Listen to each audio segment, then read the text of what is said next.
Hello everyone. Mirakimon Science Education Channel လေးကနေပြန်လည်ကြိုဆိုလိုက်ပါတယ်။ချက်ကတော့ဒီနေ့ Year 2 ရဲ့ Year 2 topic ထဲက Living Things in the Environment topic လေးအကြောင်းကိုမျှဝေပေးချင်ပါတယ်။ Living Things in the Environment ဆိုတဲ့ topic လေးထဲမှာဆိုရင် Living Things in the Environment, Animals in Forests, Animals in Water, Grassland and Desert Habitat, Microhabitat, Exploring Habitats, Animal Adaptations, Plants Adaptation, Plants make their own food chains. Where can plants grow and where can animals live? And end of topic question. ဒီ topic လေးတွေကိုသင်ကြားသွားမှာဖြစ်ပါတယ်။အဲ့တော့ပထမဆုံးအနေနဲ့ living things in the environment ဆိုတဲ့ topic လေးတွေကိုသွားရအောင်ပါနော်။ဒါဆိုရင်တော့ textbook ထဲမှာဒီလိုမျိုးပေါ်ပြထားပါတယ်။အဲ့ထဲကနေမှဒါဆိုရင် share ကိုစကြအောင်။ဒီလိုစ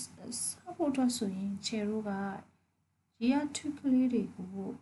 year 1 မှာသူတို့ဘာတွေသင်ခဲ့ပြီးပြီလဲဆိုတဲ့ topic ကနေပြန်ပြီးတော့သွားကြမယ်။အဲ့လိုစဖို့အတွက်ဆိုလို့ရှိရင်ကဲဟုတ်ပြီဒီပုံလေးကနေပဲစကြရအောင်။ဒါဆိုရင် what do you see in this picture ဒီပုံလေးမှာဘာတွေမြင်လဲ။ကဲ introduction မှာပြောစကြမယ်။ကဲဒါဆိုကလေးတွေကဖြေကြမယ်။ animals တွေမြင်တယ် impala မြင်တယ် birds တွေမြင်တယ် water တွေမြင်တယ် lands တွေမြင်တယ်။ဒါတွေသူတို့မြင်တဲ့အကြောင်းအပြောမယ်။အဲဆို what are they doing သူတို့ဘာလုပ်နေလဲ drinking water ရေတောက်နေကြတယ်။ငှက်ကလေးတွေရောဘာလုပ်နေလဲသူတို့ rest လုပ်နေလား eating လုပ်နေလားဒါတွေသူတို့ချိန်တာဖြေကြမယ်။ကဲဟုတ်ပြီ why are they doing this သူတို့ဘာကြောင့်ဒီရေတောက်နေရလဲစာရီရှာနေရလဲဘာကြောင့်လဲသူတို့ရဲ့ needs တွေThey are living things. That's why they need food, water, and air. သူတို့ဒါတွေလိုတယ် Food, water, air ဒါတွေလိုတယ်သူတို့အသက်ရှင်နေထိုင်ဖို့အတွက်ဒါတွေလိုအပ်တယ်။ကဲနောက်တစ်ခုက Where do they live? သူတို့ဘယ်မှာနေလဲဟုတ်ပြီသူတို့နေတဲ့နေရာတွေကိုမေးကြမယ်။အဲ့တော့သူတို့ဘယ်မှာနေလဲ In the forest တောထဲမှာနေတယ် In the nets ဟုတ်ပြီ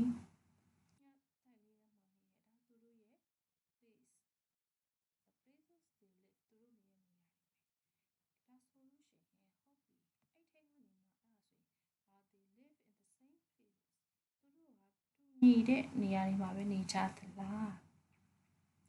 Maybe they can answer yes and no Maybe yes လို့ဖြေတဲ့သူတွေ why ဘာကြောင့် yes လဲ no လို့ဖြေတဲ့ကလေးတွေ why no ဟုတ်ပြီဆက်ပြီးတော့မေးကြမယ်အဲဆို for example yes လို့ဖြေတဲ့သူတွေအတွက်ဆိုရင်ဘာကြောင့် yes လဲသူတို့ကတော့ they live on land ကုန်းမြေပေါ်မှာနေလို့ okay ဒါဆိုလည်းလက်ခံရတယ်ဘာကြောင့်လဲ impala ရော birds တွေရောကုန်းမြေပေါ်မှာနေတယ်ဟုတ်ပြီ no ဆိုတဲ့အတွက် for no why no they answer no because the impala live in the forest and the birds live in the nets ဟုတ်ပြီ impala တွေကတော့ forest ထဲမှာနေပြီးတော့ငှက်ကလေးကတော့အတိုက်ထဲမှာနေတယ်ဒီအတွက်ကြောင့်မို့ this also correct အဲ့တော့သူတို့နှစ်ခုစလုံးရဲ့အဖြေရလဲဟုတ်ပြီဒါမှန်တယ် we can accept it အဲ့တော့လက်ခံထားလို့ရတယ်ဟုတ်ပြီအဲ့ဒီကနေမှဒါဆိုရင်animals and plants must survive in the places where they live အဲ့တော့သူတို့နေတဲ့နေရာမှာသူတို့လိုက်ပြီးတော့မှာ survive လုပ်နိုင်ရလောက်အောင်နော်အဲ့တော့ဒါဆိုရင် the different places around the world are called habitat ဟုတ်ပြီကမ္ဘာအနှံ့အပြားမှာရှိနေတဲ့မတူညီတဲ့နေရာတွေအဲ့ဒါတွေအကုန်လုံး habitat လို့ခေါ်တယ် for example country တွေမတူကြဘူးအဲ့တော့ so Myanmar country and so Japan Korea UK US ဒါတွေတနေရာနဲ့တနေရာမတူကြဘူး weather တွေလည်းမတူကြဘူးဟုတ်ပြီနော် lands ပုံစံတွေလည်းမတူကြဘူးအဲ့တော့ ချို country တွေကမြေပြင်ပိုများတယ်ချို country တွေကရေ ရေပြင်ပိုများတယ်ဒါမျိုးတွေလည်းရှိတယ်ကဲဟုတ်ပြီအဲ့ဒါကြောင့်မို့လို့ the different places around the world are called habitat အဲ့တော့ sorry ဘာတဝန်းမှာရှိနေတဲ့မတူညီတဲ့နေရာ places တွေအားလုံးကို habitat လို့ခေါ်တယ်ကဲဟုတ်ပြီ what is the bird's habitat ဒါဆိုရင်ငှက်ကလေးတွေရဲ့ habitat ကဟောပါလဲဘယ်မှာလဲအဲ့တော့သူတို့ဖြေလို့ရတယ် in the nets ငှက်တိုက်လေးတွေကသူတို့ရဲ့ habitat ပဲ for the dog ခွေးလေးတွေအတွက်ခွေးလေးတွေရဲ့ habitat ကဘယ်မှာလဲ and how about your habitat မင်းရဲ့ habitat ကဘယ်မှာလဲ what is your habitat မင်းရဲ့ habitat ကဘယ်မှာလဲ your home is your habitat ကဲဟုတ်ပြီအဲ့ဒါမျိုးလေးတွေပြီးတော့မှဒါဆို intro လေးသွားမယ်ကဲဟုတ်ပြီ habitat ပြီးသွားပြီဒါဆိုရင်ကဲအဲ့တော့ဒီ textbook ထဲကပုံလေးနဲ့ပြန်သွားရအောင်ဒါဆိုရင် look at this picture what is the impala doing to stay alive သူသက်ရှင်နေထိုင် impala လေးဟာသက်ရှင်နေထိုင်ဖို့အတွက်ဘာလုပ်ရလဲဒါဆိုရင် drinking ရေတောက်အဲ့တော့ they need food water air ဒါတွေလိုအပ်တယ် food တွေ water တွေလိုအပ်တယ် to stay alive ဖြစ်ဖို့အတွက်ဟုတ်ပြီ the birds are eating insects from the impala's back အဲ့တော့ impala ရဲ့ကြောကုန်းမှာရှိနေတဲ့ insects လေးတွေကိုငှက်ကလေးတွေကစားနေတယ်ဟုတ်ပြီဒါဆိုရင် suggest how this help the impala ဟုတ်ပြီငှက်ကလေးတွေကဒီ insect လေးတွေကိုစားခြင်းအပြင် impala ကိုဘယ်လိုကူညီပေးတတ်လဲအဲ့တော့ animal လေးတွေတစ်ခုနဲ့တစ်ခုတစ်ကောင်နဲ့တစ်ကောင်ဘယ်လိုမျိုးတွေဆက်ဆက်နေတယ်လဲဆိုတဲ့ဟာမျိုးလေးကိုသိရပါမယ်အဲ့တော့သိသွားပါမယ်အဲ့တော့ဒီ insects လေးတွေကိုစားလိုက်ခြင်းအပြင်ဒါ impala အတွက်ဘယ်လိုဖြစ်သွားမလဲ impala စီမှာပုံမှာ impala လေးကိုကိုက်နေတဲ့ insect လေးကိုဖယ်ရှားပေးတယ်အဲ့အတွက် impala လေးမှာဘာအကျိုးရှိသွားမလဲဒါ birds တွေအတွက်ကြတယ်ဘာအကျိုးရှိမလဲ birds တွေအတွက် insects တွေက food တွေဖြစ်တဲ့အတွက်သူတို့အလွယ်တကူစားရသွားတယ်ဒါလိုမျိုး animal တွေတစ်ခုနဲ့တစ်ခုကြိုးကျေးဇူးတွေရှိနေ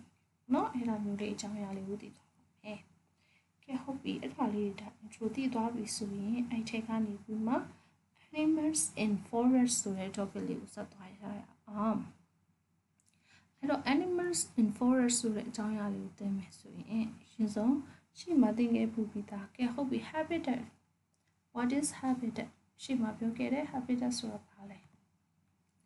ကဲဟုတ်ပြီ habitat ဆိုတာက the place where animals and plants live အဲ့တော့ plants တွေရော animals တွေရောနေထိုင်နေတဲ့နေရာကို habitat လို့ခေါ်တယ်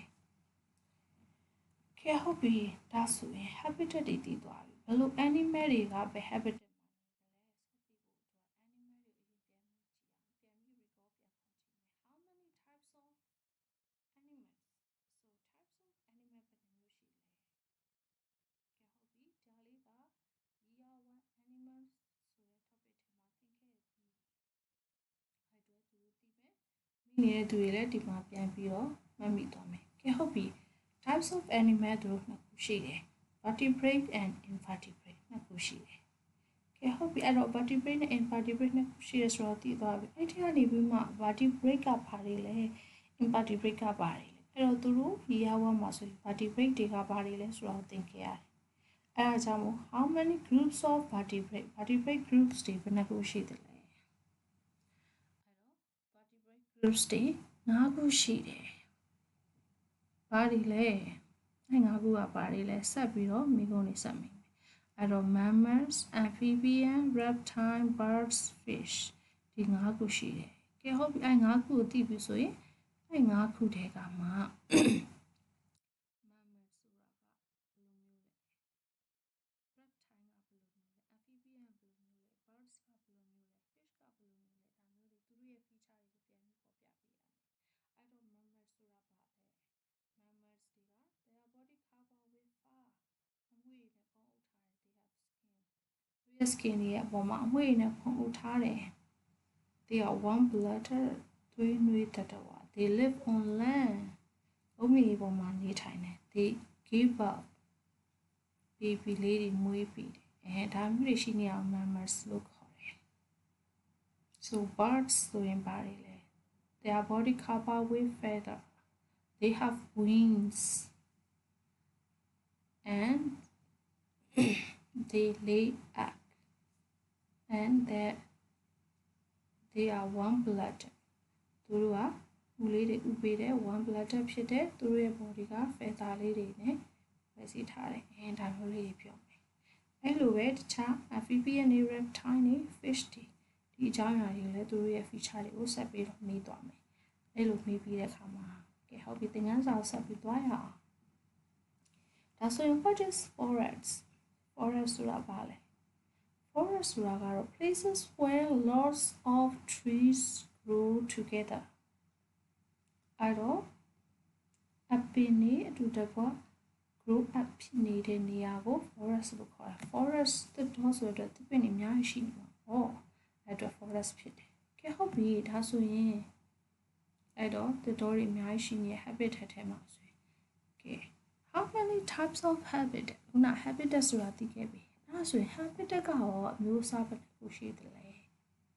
ကဲ habitat အမျိုးအစားဘယ်နှခုရှိသလဲကဲ habitat အမျိုးအစား generally အပြင် two ဘာတွေလဲ lands and water generally two habitat on lands and in water အဲ့တော့ lands ကုန်းမြေပေါ်မှာ words and dry habitat အဲ့တော့ကုန်းမြေပေါ်မှာဆူဆွနေတဲ့နေရာနဲ့ dry ခြောက်သွေ့တဲ့နေရာဆိုပြီးမျိုးရှိတယ်အဲ့တော့ water မှာလည်း fresh water နဲ့ salty water ဆိုပြီးတော့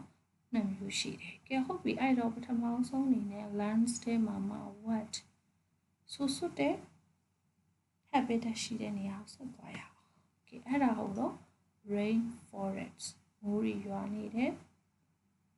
တော်အဲ့တော့မိုးတော်ရှိနေအဲ့တော့မိုးရီရွာဖြစ်တဲ့အတွက် wet ဆူဆွနေမယ်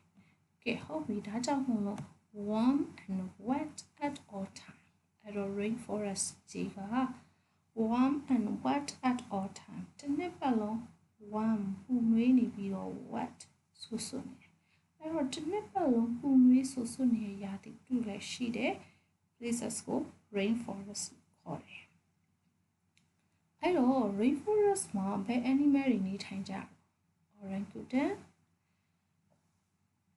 Bengal tiger anaconda အဲ့တော့ဒီ animal ကြီးတွေနေထိုင်ကြတယ်ပြီးရင်အခြား full of smaller animals too အခြားသေးငယ်တဲ့ animal လေးတွေလည်းနေထိုင်ကြတယ်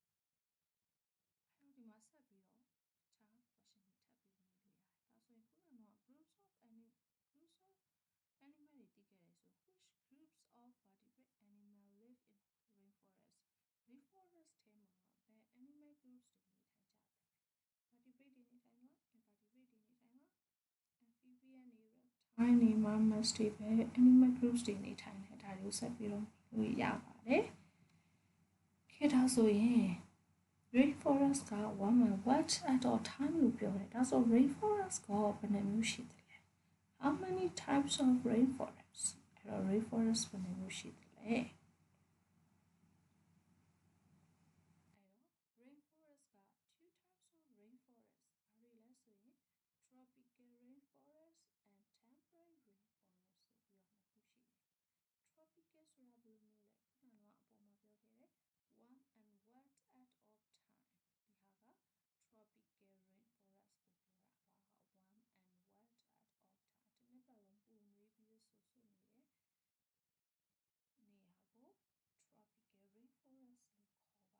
ခေါ်ပါတယ်ကဲဟုတ်ပြီဒါဆိုရင် tropical rainforest ဆိုတာက warm and wet at all time လို့တည်သွားပြီဆိုရင်ဒါဆို temperate ကဘယ်လိုမျိုးလဲဆက်သွားရအောင်ကဲ temperate ကတော့ warm in summer and cool in winter အဲ့တော့နွေရာသီမှာပူပြီးတော့မှဆောင်းရာသီမှာတအားအေးတဲ့ places နော် habitat နော်အဲ့ဒါကို temperate rainforest လို့ခေါ်ပါတယ်အဲ့တော့ warm in summer and cool in winter ဆိုရင်အဲ့ဒီမှာရှိနေ animal တွေဘယ်လို survive လုပ်နိုင်လဲသူတို့ကတော့ animals may need to store food in summer for the cold winter months အဲ့တော့နွေရာသီမှာအစာတွေစုဆောင်းဖို့လိုတယ်ဆောင်းရာသီအတွက်အဲ့တော့ဆောင်းခုဖို့အတွက်နော်နွေရာသီကအစာတွေစုဆောင်းရတယ်နော်အဲ့တော့ this scribe is storing nuts in a hole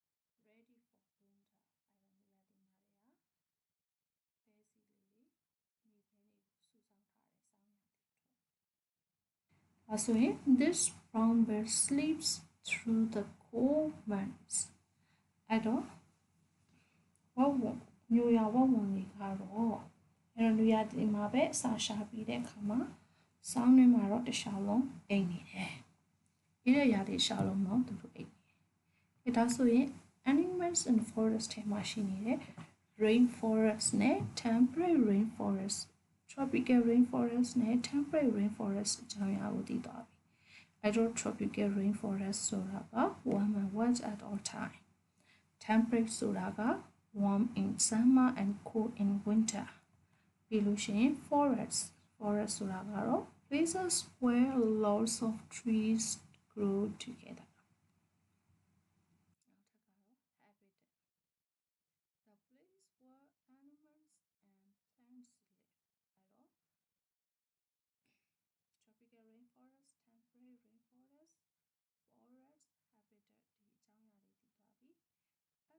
ပြီအဲ့တော့ဒီအကြောင်းအရာတွေသိပြီးတော့ဒါဆိုရင်အဲ့တော့ rainforest မှာထပ်ပြီးတော့သိရမယ့်အကြောင်းအရာလေးတွေရှိသေးတယ်နော်အဲ့ဒီအကြောင်းအရာလေးတွေကဒီ year 2 textbook ထဲမှာတော့စမပါတော့ဘူးဒါပေမဲ့ year 3 4 5 6အဲ့ဒီဟာတွေမှာတော့ထပ်ပြီးတော့သိရမှာနော်ဒါပေမဲ့ generally အားဖြင့်သူတို့ကိုသိထားနိုင်ဖို့အတွက်သူတို့ကိုပြောပြပြီးတော့သင်ထားပေးလို့ရပါတယ်ဒါကတော့ how many layers are there in the rainforest အဲ့တော့ rainforest မှာအလွှာဘယ်နှခုရှိသလဲ rainforest တတော်ကြီးတစ်ခုလုံးကိုအလွှာလေးခွဲလိုက်ဘယ်နှခုရှိသလဲအဲ့ဒီဟာလေးကိုဆက်ပြီးတော့သင်ပေးထားပါသင်ပေးထားလို့ရပါတယ်အဲ့တော့ 4 layers in the rainforest မှာ layer ၄ခုရှိပါတယ်အဲ့ဒါတွေကတော့ forest floor understory canopy emergent layer အဲ့တော့ layer ၄ခုရှိပါတယ်ဆိုတဲ့အကြောင်းအရာလေးကိုဆက်ပြီးတော့ပြောထားလို့ရပါတယ်ပြီးလို့ရှိရင် YouTube မှာလည်းပဲ layers of rainforest 4 layers of rainforest ဆိုပြီးတော့ရှားပြီးတော့ video file လေးပြပြီးတော့ဆက်သင်လို့ရပါတယ်ကဲဒါဆိုရင်ဒီထဲမှာပါတယ်ဒီအကြောင်းအရာတွေသိပြီးရင်ဒီထဲမှာပါတယ် animal လေးတွေရဲ့ spelling key လေးတွေဒါဆိုရင်သူတို့ရဲ့ပုံလေးတွေနဲ့ spelling လေးတွေနဲ့တွဲပြီးတော့ကြက်ခိုင်းပေးပါဒီချက်ကတော့ year 2မှာသိရမယ်သင်ရမယ် spelling လေးတွေဆိုရင်ချက်ကကြက်ခိုင်းပါတယ် spelling test လည်းလုပ်ပေးပါတယ်အခုဆိုရင် for example အခုဆိုကိုလုံးပေးထားတယ်ဒီကိုလုံးပေးထားတဲ့အတွက်ဒီကိုလုံးကိုနှစ်ပတ်ဆိုရင်လည်းနှစ်ပတ်ချက်ခိုင်းမယ်နှစ်ပတ်ပြည့်တဲ့နေ့ကျမှထပ်နေပါမယ်ဥမာ this week မှာ Monday မှာ details ဒီ spelling လေးကိုသင်ရင်းနဲ့ပြီးသွားတယ်ဆိုရင်အဲ့ဒီ10လုံးဒါမှမဟုတ်ရင်15လုံးအဲ့ဒီဟာလေးတွေကိုဒီချက်က next week Friday မှာ spelling test လုပ်မယ်ဆို spelling test လုပ်ပါတယ်လုပ်ပြီးတော့သူတို့ကို spelling test လေးစစ်ပေးပါတယ်အဲ့လိုမျိုးနဲ့ကလေးတွေကိုကြက်ခိုင်းထားပါတယ်အဲ့လိုကြက်ခိုင်းထားခြင်းအပြင် year 3 4 5 6တွေရောက်သွားတဲ့အခါမှာသူတို့ဟာ new keywords တွေကိုပဲဆက်ပြီးကြက်ဖို့ပဲလိုတယ်ဒီ keywords တွေကသင်ခဲ့ပြီးသားဖြစ်တဲ့အတွက်သူတို့ဟာပို့ပြီးတော့သူတို့အတွက်လွယ်ကူလာတယ်သင်ရတဲ့အခါမှာသူတို့အတွက် ခေါင်းတွေအများကြီးတက်စရာမလိုတော့ဘူးအသစ်လေးတွေပဲချက်သွားတာဖြစ်တဲ့အတွက်သူတို့တော့ပို့ပြီးတော့လွယ်ကူလိမ့်မယ်လွယ်ကူမှာဖြစ်ပါတယ်ကဲဒါဆိုရင် spelling key လေးတွေတည်သွားပြီအဲ့တော့ animals in forest ဆိုတဲ့အကြောင်းအရာတွေက lesson plan လည်းတည်သွားပြီအဲ့တော့ introduction ဘယ်လိုသွားသလဲအဲ့တော့ activity တွေဘယ်လိုလုပ်မလဲ spelling key လေးတွေဘယ်လိုပေးမလဲတည်သွားပြီဒါဆိုရင် exercise အနေနဲ့ခုနက lesson တွေထဲမှာ introduction ကနေပြီးမှဒီ spelling ထိသွားထားတဲ့ထဲက question လေးတွေကိုပြန်ပြီးတော့ record ပြန်မေးလိုက်မယ်ပြန်ပြီးတော့အနှစ်ချုပ် record ပြန်မေးပြီးတော့အနှစ်ချုပ်မယ်ပြီးရင်နောက်တဲ့ဒီ exercise လေးတွေထပ်ပြီးတော့သင်ပါမယ်အဲ့တော့ make a poster of tropical rainforest or temperate rainforest animal ကဲဒါဆိုလို့ရှိရင် tropical rainforest မှာဒါမှမဟုတ် temperate rainforest မှာရှိနေတဲ့ plants တွေနဲ့ animals တွေကို poster လေးတွေဆွဲခိုင်းမယ် A4 paper လေးတွေပေးပြီးတော့မှ individual or group individual လည်းလုပ်လို့ရမယ်ဒါမှမဟုတ်ရင်လည်း group အနေနဲ့ poster လေးတွေဆွဲခိုင်းမယ်အဲ့ဒါပြင်သူတို့ပြန်ပြီးတော့ presentation ပြန်လုပ်ခိုင်းမယ်ဒါဆိုရင်သူတို့ရှေ့ကတည်ခဲ့တဲ့ rainforest ဆိုတာဘာတွေလဲ forest ဆိုတာဘာတွေလဲ temperate ဆိုတာဘာတွေလဲဘယ် animal တွေနေတယ်ဆိုတာကိုသူတို့ပြန်မှတ်မိသလား presentation ပြန်လုပ်လို့ရတယ်နော်ကဲနောက်တစ်ခုကတော့ find out when tropical rainforest animals and its adaptation အဲ့တော့ဒီဟာကိုလည်း group work ဒါမှမဟုတ် individual work အနေနဲ့မေးလို့ရပါတယ်အဲ့တော့ tropical rainforest ထဲမှာရှိနေတဲ့ animal တစ်ခုကိုရွေးမယ်ရွေးပြီးတော့မှသူတို့ရဲ့ adaptation သူတို့ဘယ်လို adaptation လုပ်တယ်ဆိုတာကိုပြောခိုင်းလို့ရတယ်အဲ့တော့ဒါကလည်းပဲ animal တစ်ခုကိုရွေးမယ်ဒါဆိုရင် adaptation သိရမှာဖြစ်တဲ့အတွက် animal တစ်ခုကိုရွေးမယ်ရွေးပြီးသွားရင်ဒီ animal ကဘယ် group ထဲမှာပါတာလဲ vertebrate မှာပါတာလား invertebrate မှာပါတာလား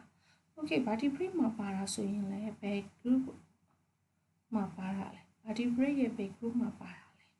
mammal မှာပါတာလား amphibian မှာပါတာလား reptile မှာပါတာလား birds မှာပါတာလား fish မှာပါတာလားအဲ့တော့ဘယ် group ထဲမှာပါတာလဲသူ့ရဲ့ feature တွေကဘာတွေလဲသူ့ရဲ့ feature ဆိုတဲ့အတွက်သူတို့ရဲ့ body က fur နဲ့လား scales တွေနဲ့လားအဲ့တော့ feather တွေနဲ့လားဒီလိုမျိုးအဲ့တော့သူတို့ရဲ့ feature တွေနဲ့သူတို့ဘယ်လိုအဲ့ဒီ feature တွေကဘယ်လို adapt လုပ်တယ်လဲဆိုတဲ့ဟာလေးတွေကိုသူတို့ပြန်ပြီးတော့ presentation ပြန်လုပ်ရင်းနဲ့ဒါသင်ခန်းစာမှတ်မိသွားနိုင်တယ်နော်ကဲနောက်တစ်ခုကတော့ draw tropical and temperate rainforest in this table အဲ့တော့ worksheet လေးတွေပေးပြီးတော့အဲ့ထဲမှာ tropical rainforest animal တွေနဲ့ temperate rainforest animal လေးတွေကိုဆွဲခိုင်းပြီးတော့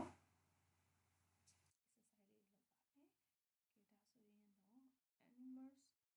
living in the environment ဆိုတဲ့ topic ကြီးတဲ့က living in the environment and animals in forest ဆိုတဲ့ topic လေးတွေကိုသင်ခဲ့ပြီးသွားတာဖြစ်ပါတယ်